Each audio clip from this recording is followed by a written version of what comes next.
Hello and welcome to Studio Sessions, the podcast where we dive into craft, business, and the life behind the wheel. I'm your host, Will Donovan, potter, storyteller, and founder of Donovan Pottery and Madam House. And today I'm joined by the incredible Jon Puzzuoli. Now, Jon's been a full-time potter since 2003, and he's known for his stunning crystalline glazes, his teaching work at Silvermine, and his smart, often hilarious presence on social media. In this conversation, we unpack what it really takes to make a living selling functional pottery. We talk about the myth of the $45 mug, powering through burnout and creative slumps, how Jon uses Instagram to sell out drops and build connection, balancing teaching, making, and business, plus sustainability and pricing in studio longevity. Whether you're just starting out or knee-deep in your own pottery practice, this episode is full of real talk, encouragement, and hard-won wisdom from two working potters who have been in the trenches. Let's get into it. Hey, Jon Puzzuoli, thanks so much for coming on the podcast today. It's so good to have you here. My pleasure. Thanks for having me. So we got connected for the first time officially, though I've been familiar with what you've been doing on social media for a long time. We officially connected like IRL in real life, so to speak, at NCCA this past year. I really enjoyed making that reel with you, and that was a ton of fun. But we recently started talking again just through DMs about kind of a hot topic that's come up in the social media landscape about if you can make a living selling a $45 mug. And I'm excited to hear your insights as a professional potter who's been doing this for 20 plus years in a teaching capacity and a production capacity. We'll get there later. What I'd love to do now is just kind of set the scene, set the story, so to speak, of who you are and what you bring to the table in the pottery community. So my name is Jon Puzzuoli. I've been making a living at pottery for 24 years. I did an apprenticeship out of high school instead of going to college. That rolled into a job and started teaching and managing the studio. And I was at my previous studio for 10 years. And then I got a job at Silvermine School of Art in New Canaan, Connecticut, for the little panhandle that sticks into New York. So Connecticut has that little appendage at the bottom. So that's where I am. For good or for bad, it's one of the wealthiest counties in the United States, which we could touch on to later for selling work, which, just adds a little facet to it. But I have, over the years, put more energy into social media. So having a presence and having a personality and a brand and trying to get myself out there and sell through Instagram, Facebook, try to get into galleries and shows and craft fairs. And I'm a big believer in getting oneself in multi-arenas to make it a successful gig. I'd say it was a challenge at first, but I could see a path forward right at the very beginning. And there were some years that I had to be a part-time potter, and have like a part-time job to bring in money elsewhere, but mainly because I was more financially prudent. I could have probably done it without that, but that was a part of the journey at the beginning. Yeah, I think that's a part of a lot of people's journey right in the start. And I think on the topic of how to make it as a professional potter, most of the time, for longevity's sake, what I've noticed, and you kind of echo in your story there, is that sometimes it takes alternate means of income. Would you mind going into a little bit more about those early stages and like what kind of got you inspired with clay and how you were able to keep with it?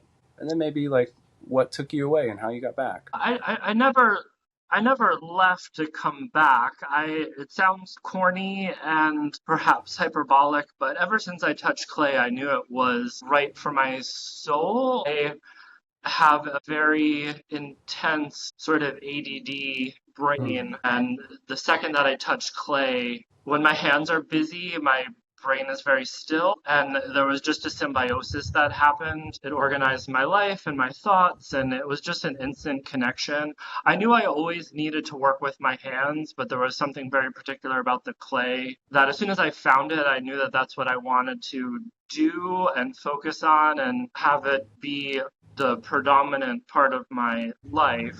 It was a little questionable at the beginning whether it could pay the bills or do it, but it always seemed like one foot one in front of the other, making forward momentum with it without too much forethought.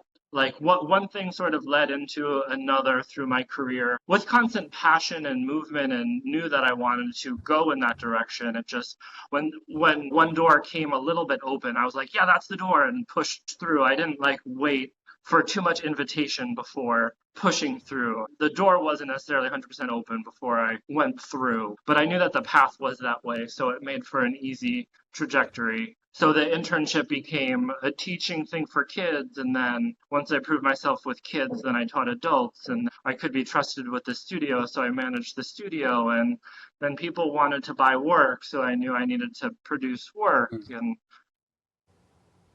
all those little openings came and built upon one another. I hear you. Yeah, it sounds like that's kind of the route a lot of potters have to take, Yeah. is kind of forcing open those doors as they come about. And similarly, from the like getting the clay bug as somebody who's like wildly ADHD and needs something to hyper focus on just to keep the brain quiet. I'm kind of wondering what the intersection between like the people who have neurodivergence in some capacity with needing or finding clay. I wonder if there's a lot of that would fall in that category. I think that there's something with clay people, but also with social media. Also, once you start a project, especially for an ADD person like myself, you have to fill the kiln, right? You're just not putting one project in the kiln. It's once you start one pot, it's sort of, oh, now there's a built-in path that you follow, and then I'm constantly trying to. People don't like seeing the same thing all the time on Instagram. You have to change it up and make it new and fresh and crisp. So I did a poll and I said, how much ADD do you think I have on Instagram yesterday, showing everything that I made, and it's a little of this and a little of that and a little of that. So I think the whole process lends to constantly being busy, and you do this step so the next step is forward, and then it's just a built-in handy path that when you don't have to like have a to-do list, that you just show up in the studio and it's like, what is ready for the next step today? Yeah, because there's always something that needs the next step. There always is. And no matter what level you get to, there's the built-in, what can I learn next? Like I realized the other day, the process I've taken more ownership of. So I built the gas kiln, I made the clay, I ordered the materials to do everything, I fired the kiln, I sourced the propane. Like there's always a little segment of that wedge that you could learn how to do to take like complete ownership of the whole. So there's always that built-in like, what can I learn next here? Yeah, that's one of the things I loved right away in the ceramics world, was that this is a very deep rabbit hole and it goes in so many directions and you can chase it as far down as you want it to. For sure. Is there, like, still on the topic a little bit about the ADD side, because I've experienced this and I've heard from other people that they're sometimes worried about how an audience or like a follower base can like follow them through the ADD like portions of the creative process. Do you have like a system for how you share or post or create, or do you find that people kind of naturally keep up with what you're doing and how you post it? I feel like there's two different questions there. It's how somebody follows you and then how you post. There are two different things because the algorithm is feeding people in the way that the algorithm wants, and I'm trying to promote myself how I want. So I'm always surprised at how people approach. You could tell by the comments that people haven't followed the series. Like I did a 4-part series of making glaze out of seaweed. Cool. And people approached it. They entered the arena at different points and didn't bother to go back and like watch the whole thing. So it doesn't so much matter. But for social media, I'm trying to be hyper focused into one particular part of it and not where things go stray for the algorithm is when you try to put too much into a short amount of attention span. I mean, people's attention span caps out at 20 seconds at the most. 3 seconds is like, you can capture most people for 3 seconds, but past the 3 seconds, you'd be lucky to get somebody for 20 seconds. So to really have a lens from a little point, a perspective of the process, to invite people to see the whole process is usually when I have the most success. So to capture a whole lot about one particular point of the process and then not dive too deep into the That takes a fair amount of restraint and foresight to think through. I'm gonna make this series or this video like as granular. Yeah, it's the more I've been doing it, the more I'm trying to. It doesn't matter what I about the process. It matters how the viewer is viewing it. So I'm trying to put myself more in the viewer perspective and like, how am I going to be sucked into this and take their perspective? And that's almost like, yeah, you have to be really mindful. It's almost like a whole new craft or medium of It it. is because my goal is not their goal. My goal is to promote my work Sure. and make people interested in my work. Their goal is to be entertained. So I'm trying to get through to my goal through the being entertained, right? So we have to accomplish both goals at once to have both our objectives met. Well, and as somebody who's followed your content for quite a while, I'd say you do a really good job at that. And it's not an easy thing to do, especially when you're trying to, because social media tends to want to discourage people being like hyper self promotional. So you have to lean into the entertainment or the humor first, with the almost like the secondary goal being, here's what I do. Yes. And you can't always listen to people because what people think they want is not what they actually want. Like the video that I did with the seaweed before I showed the results, like Yeah. 1.5 million views. Okay. After you show it, like 100,000. Why? So how do you know? Because people's attention, like you've captured, they want to see the whole process. And right when it's an infinity thing, when it could be anything, then Yeah. people are like really interested. When it's one particular thing, right, they either like it or they don't like it. It's the Yeah. anything in the world that is so captivating.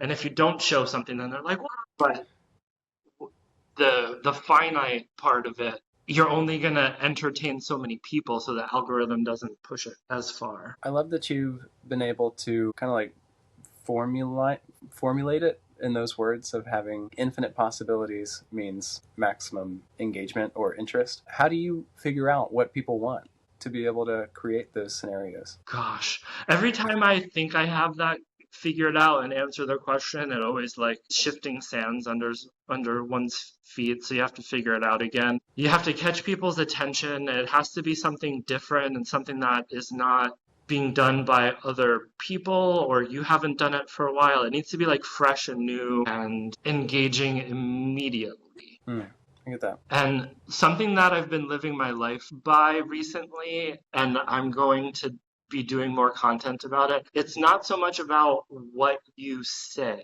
it's how you say it. Can you give me an example? You have to be interesting and engaging and like passionate about your content, and like that all has to come through right away. It's less about the words that you say.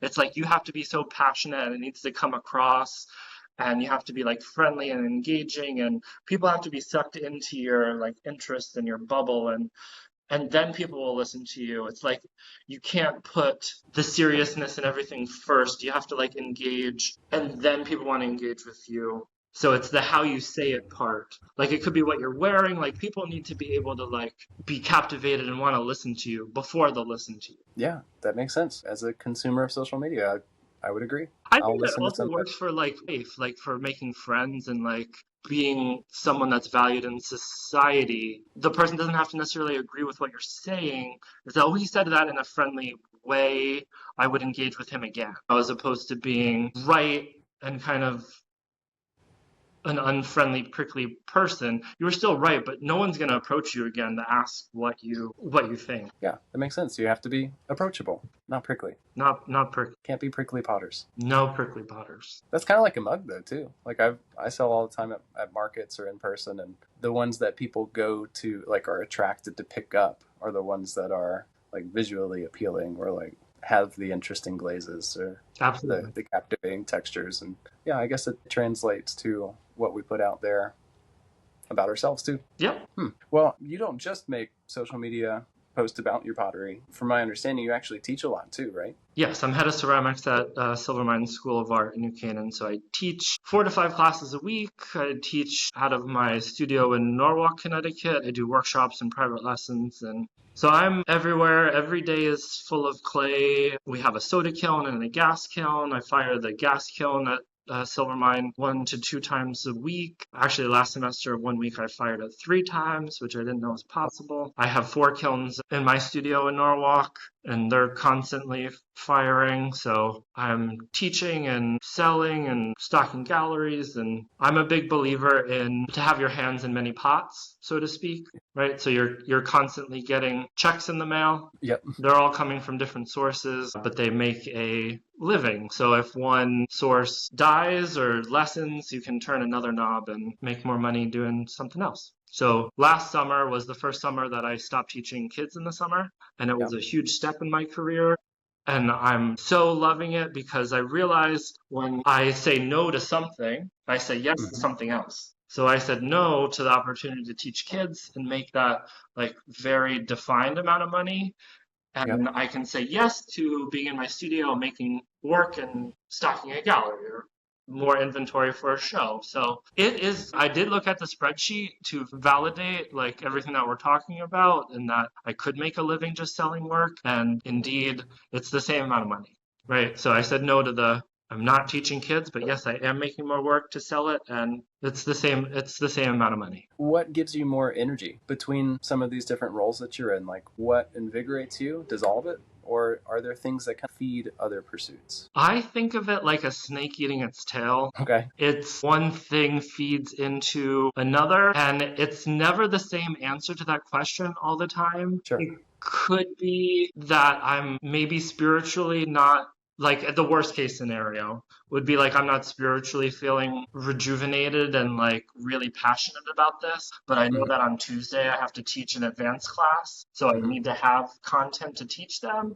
and then I'll sit in my studio and make the demo before class, and I'll be like, oh my God, that was an amazing experience. I feel amazing now. But to get into the studio, I needed the excuse that I had to have something for class time to have for them. But it could also be like I've made a crapload ton of sales on Instagram over the past 2 weeks, I'd say. So if I sell 12 mugs, it's like, oh my God, I need to go. And I'm really passionate about mugs now because there's all this attention for mugs and people are asking for mugs. So I love mugs. It's chase the dopamine. It's like all the facets of what I have to do are sources of inspiration, and I can be either really inspired where they're all working together, or there's at least one part of the puzzle that's inspiring me to get moving. Yeah. Well, so you mentioned saying no to the opportunity to teach kids, and I'm curious, as somebody who also frequently has to say no to things, how do you figure out what to say no to? Is it a thing of like, I'm not feeling the energy or joy from this, or like, I just want to reclaim a bit of time for this other pursuit?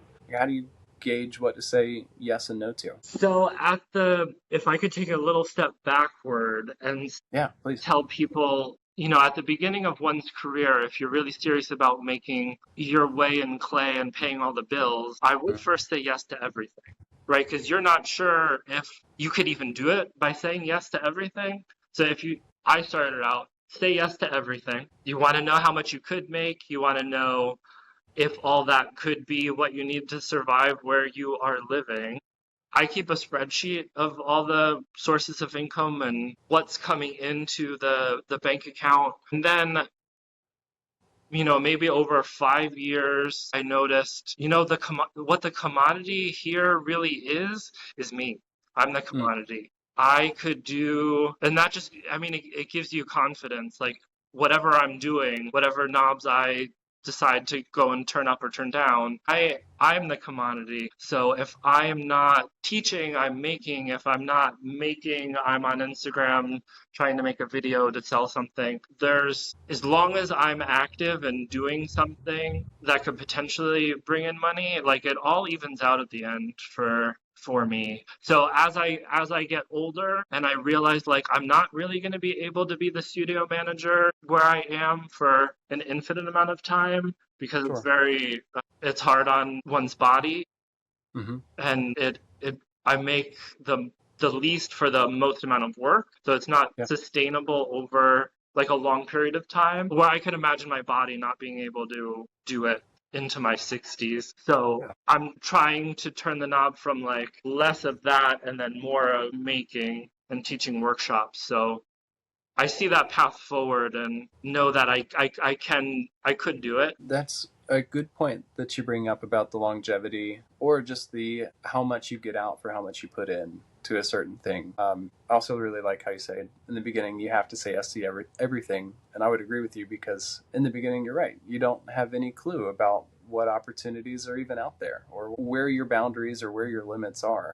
And So you don't even know if you like it, right? So, like, say yes to the commissions, and when you really hate one, you know to say no to it later. yeah, you're right. As you're like approaching this, or at least thinking along the lines of the longevity in your craft as you move forward, what choices are you making now that are going to, like you said, where you see the path forward into what ceramics look like in your 60s or beyond? Like, how are you thinking about those things now? If I'd imagine like mid-career.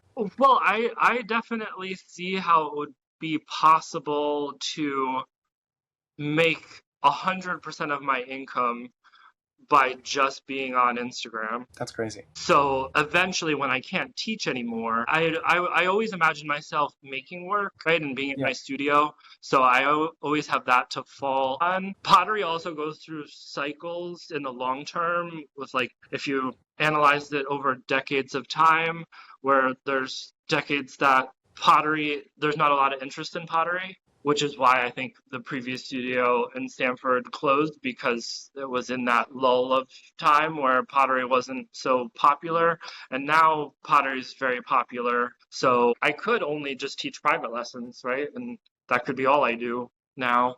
So it's realizing where I could go and where I want to be in the intermediate time, knowing what your attention and your patience will accommodate. Like I noticed over teaching kids, well, they were so great to have taught, but the older I get, the more less patience I have. So they're also following that trajectory. I can relate to that. Well, like as we like are cracking into this and kind of like circling into like what it takes to have a career in clay. So we talked in the beginning about what like that topic of somebody said you can't make a living selling a $45 mug.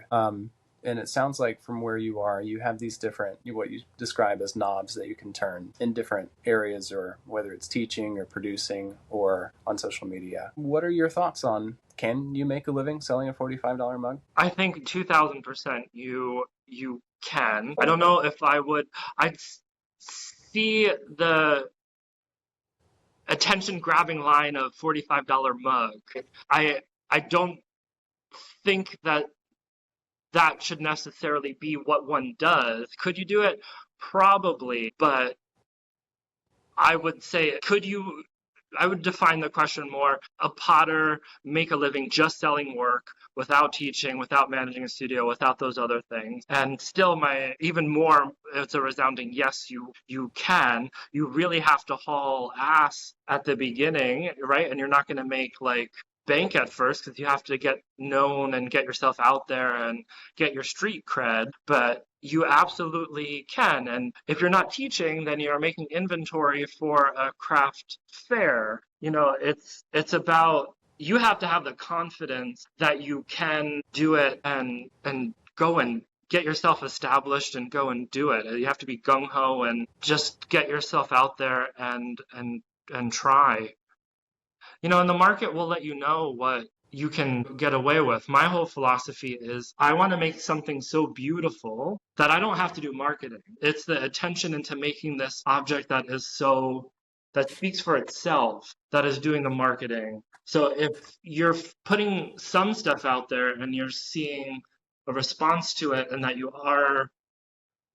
there is the possibility of selling and making your life doing this, then you just have to chase that as much as you possibly can. Do you have any insider guidance on how, like, to get an idea for what the market has an opinion about your work? Like, you're right, you do need the street cred, you do need to get out there and say yes to all those opportunities to either be known or to know what you want. But like, as you are gathering this either personal insight or market insight, like at what point do you encourage like your students to either start increasing their prices or start focusing in on one thing? Like, how do you then switch from saying yes to then honing that focus in? I think most of the support for one's early career would be friends and family. That would give you the initial Yeah. boost of like, oh yeah, I'd love to buy your work, or can you make me a mug, or can you do this? And friends turns into friends of friends, and then you feel the confidence to get out there in the market. Friends are going to be honest, and if you're doing okay with selling to the friends, you just keep broadening out your base to whatever step is next. So the friends, you have family, and then friends ask for your work, and then friends of friends, and you just have to keep going through that trajectory to get to where you need. And you need to you need to undersell yourself at first to get the confidence, and like, $45 mugs might not start at $45. Maybe you start at 25. My whole ethos is, if you sell out after a fair, that means that your price was too cheap, and then you bump your price up. So there's steps like that you have to listen to. You have to listen to, did things sell out? Are there still people asking for this? Are they still only friends? Are they friends of friends? Like, how removed are they from you? The more removed they are from you, the more honest the opinion is going to be. That's true. At the beginning, it's probably super hard to sell a $45 mug. And now mugs are the last thing that I want to make because they're the least profitable. So I sell mugs for $85 to $90 now. I think if you don't buy them, then good, I'll go and make something. Then I can go and make something else. But they still sell just as well. So I think that's really encouraging to hear, or I hope would be encouraging for somebody who's just starting to hear, is that there are levels of pricing for each like level of like experience you have, absolutely. or awareness you have, so that it's not always a $45 mug that we're limited to selling, but that number scales with you, like as your skills grow or as your, I don't know, public awareness grows. It does, absolutely. There's also a lot of psychology that you have to be aware of, that people are usually not so aware that they have, but the public has. And each item that one makes has a built-in glass ceiling too. Okay. Can you? Yes. So the more removed from function a piece is, usually the ceiling of price goes up. So to realize that you have all these categories and you need some of each category, right? Because not everybody coming to you looking for something to buy is going to want to spend $500. The bell curve is probably going to be $50 to $100, where most people are comfortable. So to have a lot of stuff in there, to have stuff in each tier. So like a platter that hangs on a wall, that's more of a canvas, that's an interior design thing, that is not something that people are going to view as a utilitarian item. Those I sell for between $500 and $800. Okay. I do sell a bunch of them a year, and those are a lot more profitable, right? I could, by the time I make 2 mugs, I could throw a $800 platter. That's crazy. It's like not even $200 in my world for the mug that I sell versus the $500 to $800. So it's the same amount of time, but like you're going to cap out on based what that item is. And the closer you get to like a commodity like a mug is the hardest ceiling to try to go and push up. There was one craft fair that I lost my price list. Oh no. And my husband and I were setting up, and he said, "Oh, how much are oil pours?" And I said, "Oh, I think they're $85." And so he priced them all at $85. They sold out. I went home, I looked at my price list. I was selling them for $45 before that. Well, I guess after that, you probably didn't go back down to 45. Right, absolutely. There are, if it's a different item, if it's a big interior design thing, the price goes up, and the more everyday items, they're harder to charge more for. You still need to make them, but I'm a firm believer in you have to have carry everything, carry every price point, and be diverse in that way so you're always ready for everything. Anybody could call me on the phone. If I get a phone call tomorrow and it's, "Hey, John, we need 150 pots. You're invited to a show." My answer to that call is always yes. I have the inventory. Any time of year, anybody could call me and ask me that. There's enough stuff in my studio. The answer is yes. I can't tell you what level of jealousy is coming, not jealousy, like to be able to have that level of inventory just on hand at any given time. Like that in and of itself is an accomplishment. You should see my house. I probably have 2,000 to 3,000 pots at home. That's crazy. They do, I mean, over a course of a career, they do add up. I am constantly in a state of having to cull pots to make space for new pots, and space can be a challenge, but it is. My space runs like a precision clock. I am very aware of my space and how I need to fill it for I'm getting ready for my biggest show is in November. I make 20% of my income over the year in 2 days. For that one show, that's crazy. So I have to have that number of pieces on hand about at the end of August to be ready for that. I am on top of it, I think. I have enough for, if somebody called me for our show next week, I would have that amount of work for that, but then I'd have to replenish for November. So I find being prepared for that one show lets me to say yes to everything, and then I have some time to replenish it for November. Now, how does,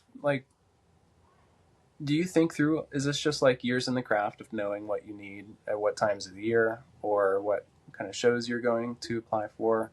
Do you kind of look at each year more or less as a new one in terms of what you'll create, whether form or glaze? How do you approach just a production level of knowing what you'll need that far in advance? I mean, I'm always in the studio producing, so I never let myself get into a lull where I'm not producing. I do at the end of every month go to my spreadsheet and add up everything that I've sold and compare it to 2 years in the past to see if I'm on target, to see if I'm hustling enough. Usually without checking the spreadsheet, I am hustling enough.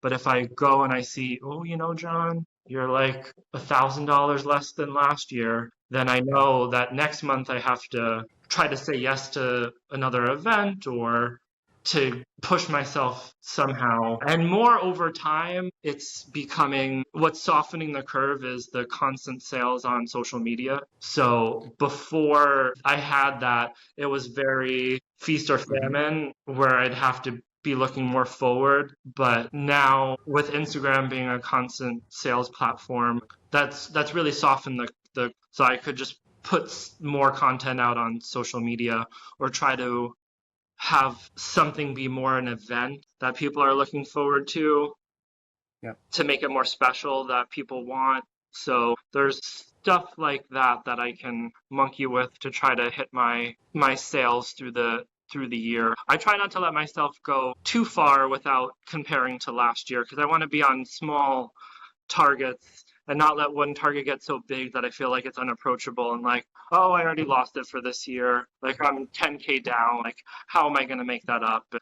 I try to preemptively get to looking back to get myself on target, smaller steps. When you have situations like that, and I love that you say you're looking at spreadsheets because it sounds like you're taking this pottery career, you are very structured in some ways. While it seems like there is an outlet for the ADD creative side, but on the back end, the supporting role, there is some structure and ways that you manage, knowing what you need to know, and there is like a fallback or a framework that you have set in place to help guide, either inform from the past or guide towards the future. As you're if you look back at that spreadsheet and you notice I'm $1,000 down from 2 years, I need to do this. Is there ever any doubt that the amount of work that you put into generating, getting over into those new growth goals, that it will pay off? Or is there ever any doubt that people might not like this? Because I know personally as a creator, sometimes you can feel I don't know if people resonate with this. I don't know if people are going to buy this. Am I making it and it's going to sit on a shelf? How do you deal with those feelings, or do you have them at all? I go through the same emotional arc every September to November that it could be spiritually crushing if you don't have the awareness of realizing what has happened over the past 20 years or however many years it is. You have to realize you're having emotions and realize where in the process you're having those emotions, and do those emotions get resolved later. So, for example, again, I said predominantly a lot of sales come in November for me because that's when people are buying holiday gifts. So I am big in promotion. I spend $1,000 on stamps to mail out invitations so that people will come to my holiday sale. I once a day promote it on Instagram. Every single year, it feels like I am shouting into a black hole.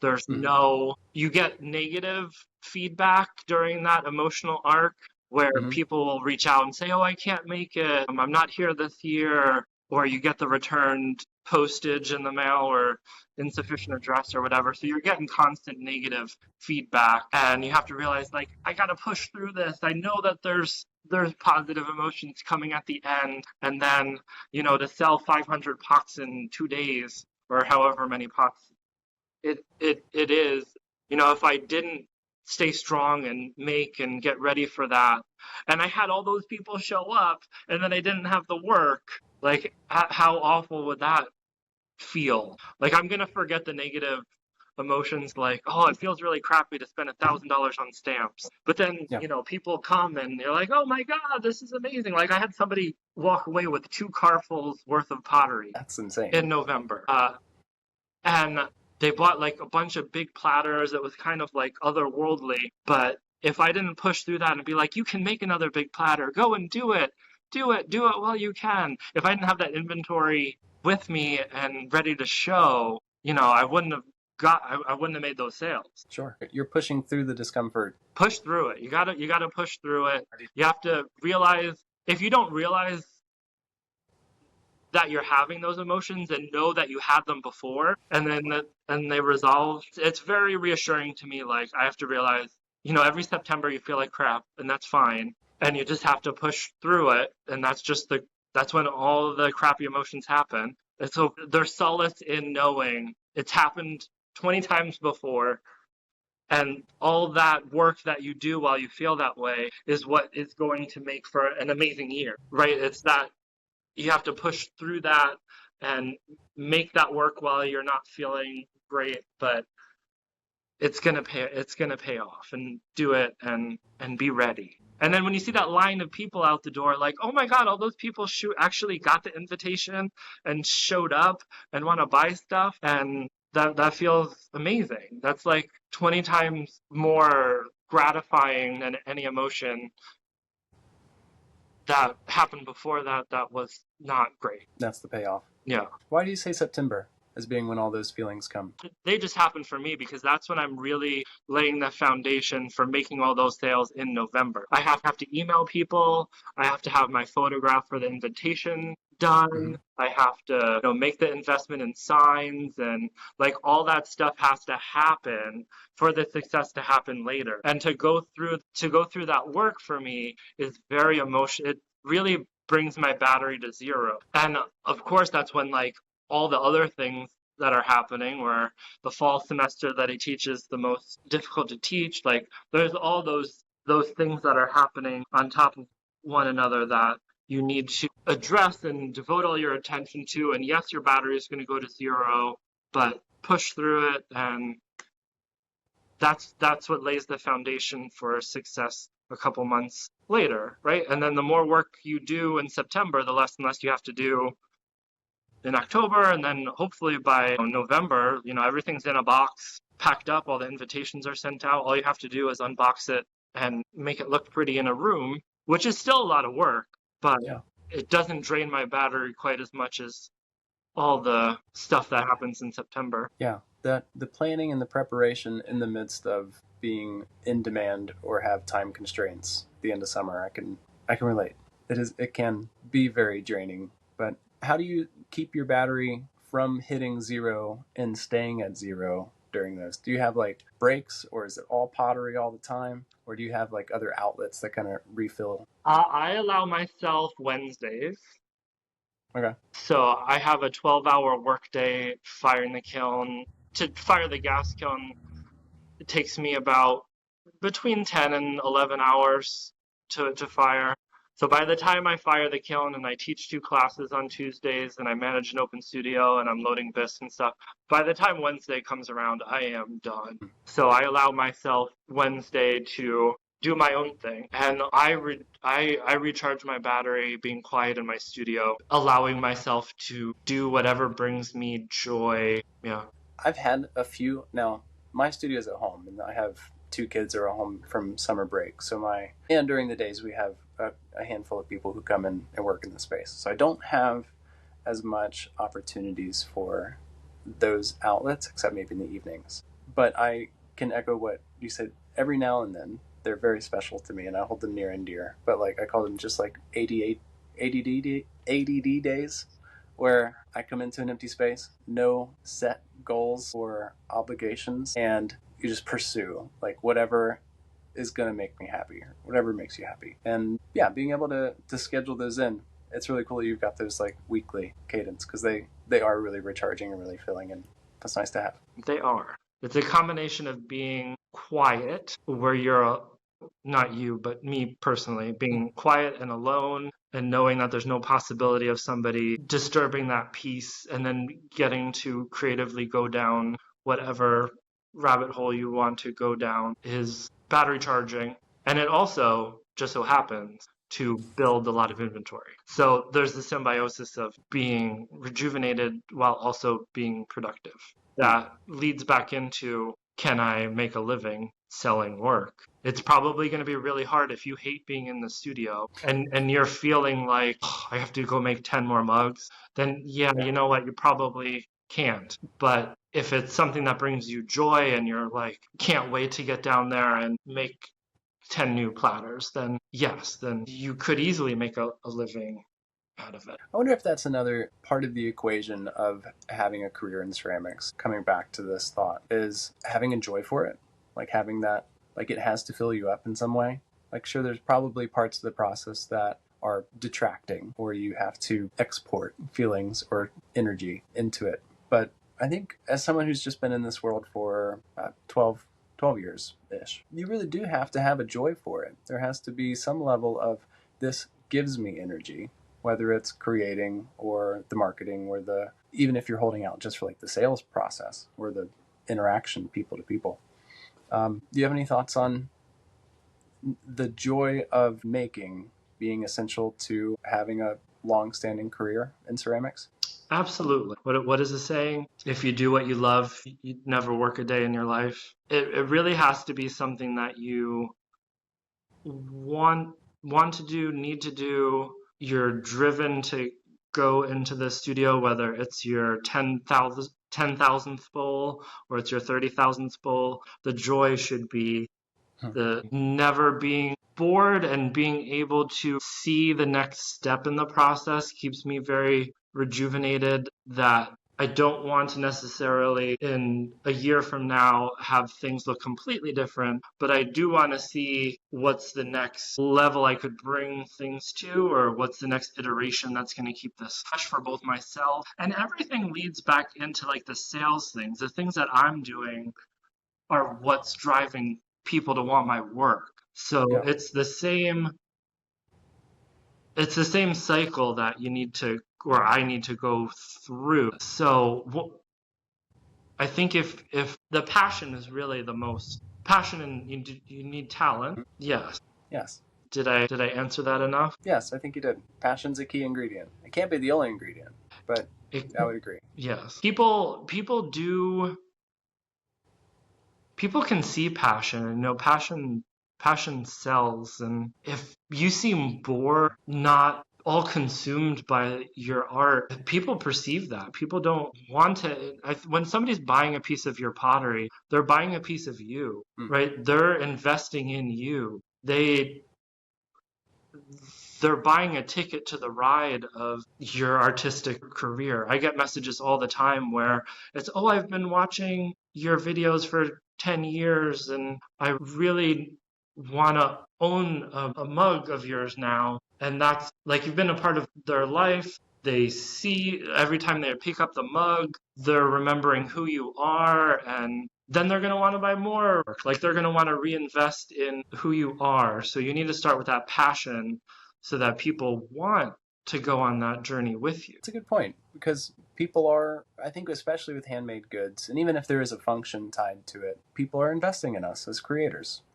We are making art, and it is a journey. And I love when people come to my work and they collect over a course of years, and or even somebody who, like you said, will find you on social media and say, like, I've watched your videos, I've loved this thing, and finally now I get the chance to buy a piece of it. And it's almost like the purchase becomes the byproduct of everything you've done so far. Right, 100%. Well, I love this. I hope. I know me, I've learned a ton, not only about you, but also maybe like a peek behind the curtain in your career process or your creative process too. What I'd like to shift into now, as we're kind of wrapping things up, is some rapid fires questions where we'll try to sum up in the best way we can answers to some of these questions, maybe in under 60 seconds. And these will be what goes out into social media, and we'll post-produce it to answer as quickly as we can, but also as completely as possible. You game? Game. Okay, so can you actually make a living selling a $45 mug? You can, absolutely. You would have to make a lot of $45 mugs, and I wouldn't cap myself by just making the one item. I'd have stuff in every category, in every price point, and be constantly making and stocked, and then realize what the market will bear for an item. And as you get through your career, go and up the price as you sell out. But yes, you can. Yes. What do most potters get wrong about pricing their pots? Pricing too high at first, not going and pricing compare with other people who are selling similar work. You should first start underpricing your work, and then when you sell out, you know that you should be charging more for it. So pricing, you want to start with the affirmative, like, yes, I can sell this, and know that you can sell it, rather than approaching it thinking that your stuff is more valuable than everybody else's, and then you don't sell it, and then you think your work is not as good. So start pricing lower and then up it as you sell out. What's the value beyond the pot that buyers are really paying for when they're buying handmade pottery? People are investing in the artist. They're investing in your passion, in your life. They want a ticket to the ride of Jon. They want to have that connection. When one of my mugs is in their hands, I'm in that room with them. They feel like my warm spirit or my energy is coming through with that purchase, them in spirit, when they have a peace of mind. What's one mindset shift that's helped you view pottery not just as a hobby, but as a career? I think that right from the beginning, I knew my passion had to make it a career, and I was going to do everything that I possibly could to make it a career. I could see myself doing nothing else, attacking it like any other job. You need to know where money is coming in from, what all the aspects of it are. If one thing's not working so well, what can I do to throw my energy into so I can make money from here? So it's keeping track of where your money is coming from and realizing what you need to adjust as you're doing it, and not letting things get. You want to have little goals that are approachable, and through the year, make sure that you are living up to those little goals.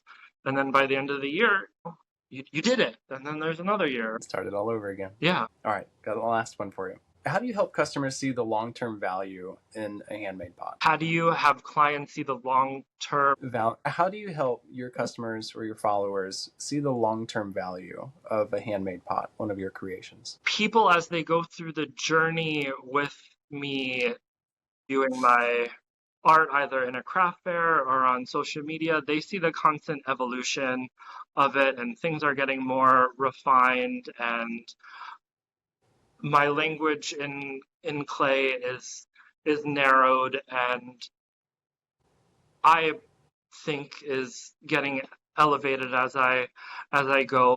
If I focus on getting better and my colors more vivid, customers and clients see that and want to be a part of that journey. Just getting out there that you are getting better, and if you buy a platter from me this year, you're going to want another platter next year because that platter is going to be amazing and different. It's that not standing in one spot for too long and going forward to the next awesome pot that's going to come out of the kiln.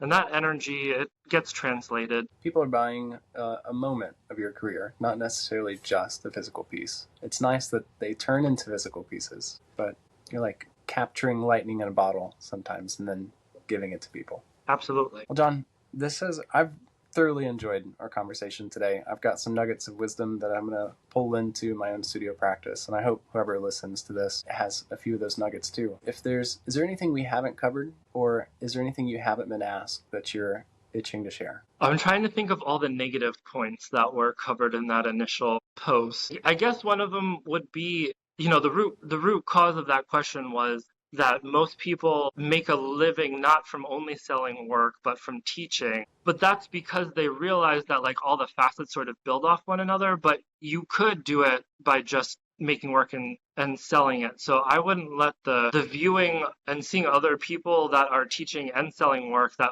they needed to teach to sell the work so that it's a complete pie. I think that that's a false way to look at it, that you're seeing a bunch of people with that template, but you're also just not seeing.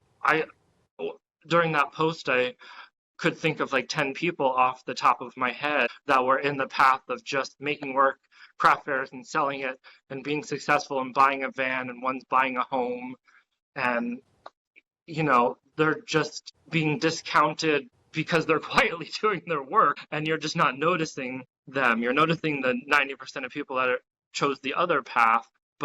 And I don't know if we said that I live in Fairfield County, which I think there's counties in California that make more money per capita for their household, but in Fairfield County, we're right up there. I could make a living by just selling pots. If I broke down my spreadsheet and I have everything in categories, and one of the categories is pottery sold, it wouldn't be, a mansion in New Canaan, Connecticut, but I could make a very comfortable living just selling work and survive and feed the bills and have enough to go on vacation by just selling the work that I'm selling.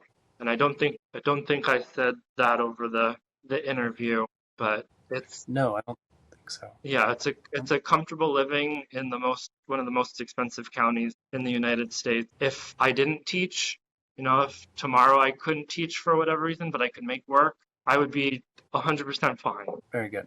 That's really encouraging to me.